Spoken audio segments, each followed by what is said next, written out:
Laurie Maines recently shared his thoughts on the All Blacks' latest match against the Wallabies, highlighting both the positives and the areas needing improvement. Even though New Zealand managed to hold onto the Bledisloe Cup for another year, there was palpable frustration among coaches, players, and fans due to the struggles faced in the second half. Maines, however, sees these as minor hiccups, believing that the early stages of the game showcased the potential of this team. He expressed his confidence that head coach Scott Robertson and his staff are the right people to address these issues. "The first half of rugby was sublime," he said. "It shows they can play at that level. I'd rather win like they did than lose, but we need to fix the areas we're letting slip."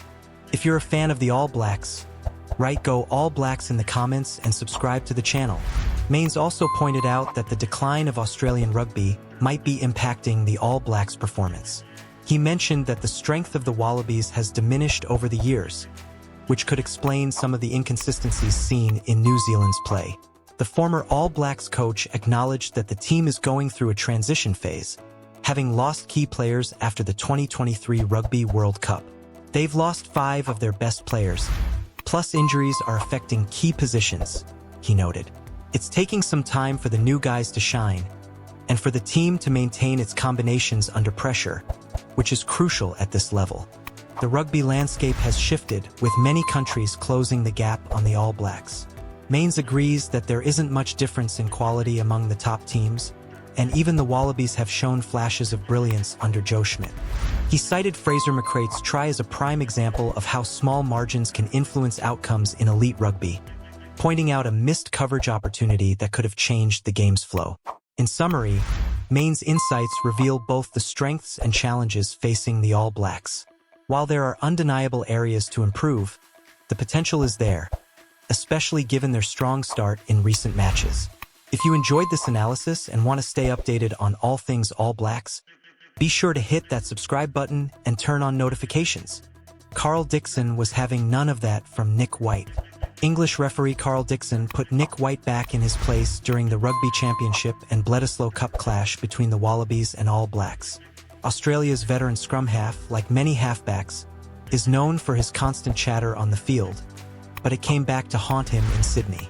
With the Wallabies pushing for a comeback late in the game, White felt his team had been wronged after an All Blacks lineout. Trailing 14-31, Australia was trying to stop New Zealand's lineout inside their 22. Cody Taylor threw the ball to Artie Savia at the front of the set piece, but White thought the throw wasn't straight.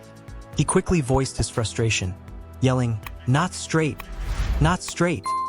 at Dixon and the assistant referees as the All Blacks went on the attack. The Wallabies eventually won possession and cleared their half.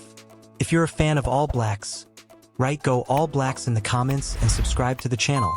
In the following play, White once again sought a penalty, claiming Sam Cane had entered the ruck illegally. But Dixon disagreed, opting to return for an Australian scrum after a knock-on from the All Blacks. After awarding the scrum, Dixon had had enough of White's constant input and gave him a stern talking to. "I know you're frustrated, but there's no need to tell me what's happening," said the former Harlequins fly half Dixon. "I'll be the ref, you'll be the 9. If you scream at me again, I'll penalize you. It's your scrum, thank you enough." White, brought back into the Wallabies starting lineup after missing the match against Argentina, couldn't lead his side to victory, despite their spirited fightback. Australia lost 28-31 in a nail-biter of a game. It's not the first time White has had a run-in with officials. Earlier in the tournament, referee Paul Williams told him, "Not today," during the Wallabies game against the Springboks after White stirred up trouble with the South African team. Despite White's efforts, the All Blacks held on to win and retain the Bledisloe Cup. The Wallabies showed heart, but the All Blacks proved too strong in the end. Want more All Blacks updates? Make sure you hit that subscribe button and turn on notifications so you never miss a moment from your favorite team. Stay tuned for more thrilling match recaps, exclusive interviews, and behind-the-scenes content. What do you think about Nick White's run-ins with the referees? Let us know in the comments below. The All Blacks have been forced into a late change for the highly anticipated clash against the Wallabies. Beauden Barrett, who is set to start at fullback for the first Bledisloe Cup match of 2024, has been ruled out due to illness.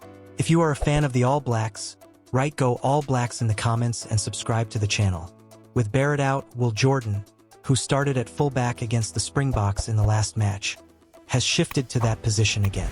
Crusaders star Sevu Reece will now take Jordan's spot on the wing, bringing some serious firepower to the lineup.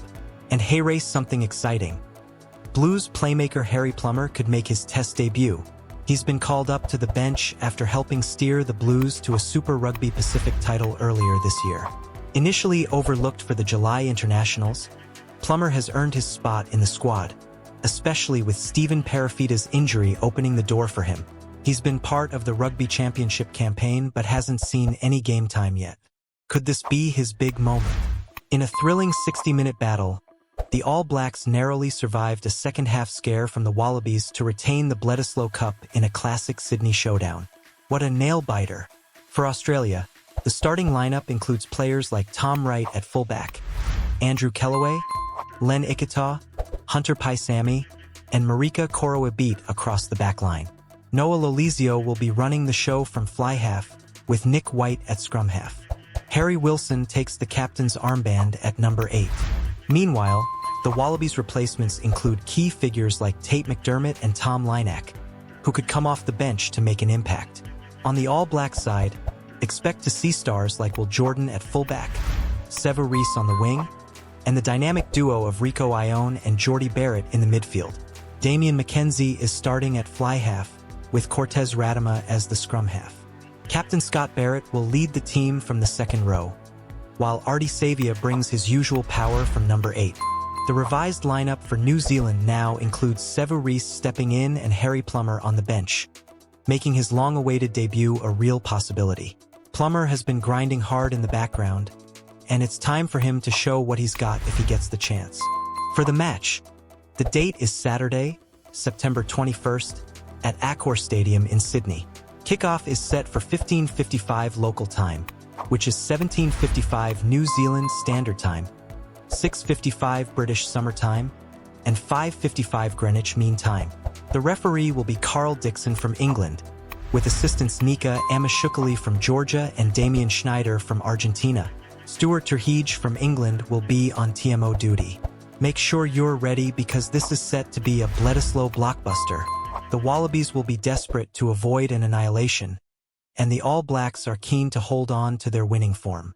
Will the Barrett brothers be missed? Time will tell, but one thing is for sure: Scott Robertson's men are ready to bring it on. In other news, special talent Wallace Atiti continues to shine for the All Blacks, delivering another stunning performance despite some struggles from the bench in the last Bledisloe Cup match. Fans have been debating whether Damian McKenzie or Beauden Barrett should take charge at fly half, and with Barrett now out, McKenzie has a huge opportunity to make his mark. With mixed news on the Barrett brothers ahead of this final Rugby Championship test, it's going to be a match filled with anticipation. What do you think? Will the All Blacks maintain their dominance, or will the Wallabies bounce back? If you're an All Blacks fan, don't forget to hit that subscribe button and turn on notifications so you never miss a moment. We're bringing you all the latest updates, behind-the-scenes action, and more. What's your opinion on this lineup? Drop your thoughts in the comments. We can't wait to hear from you.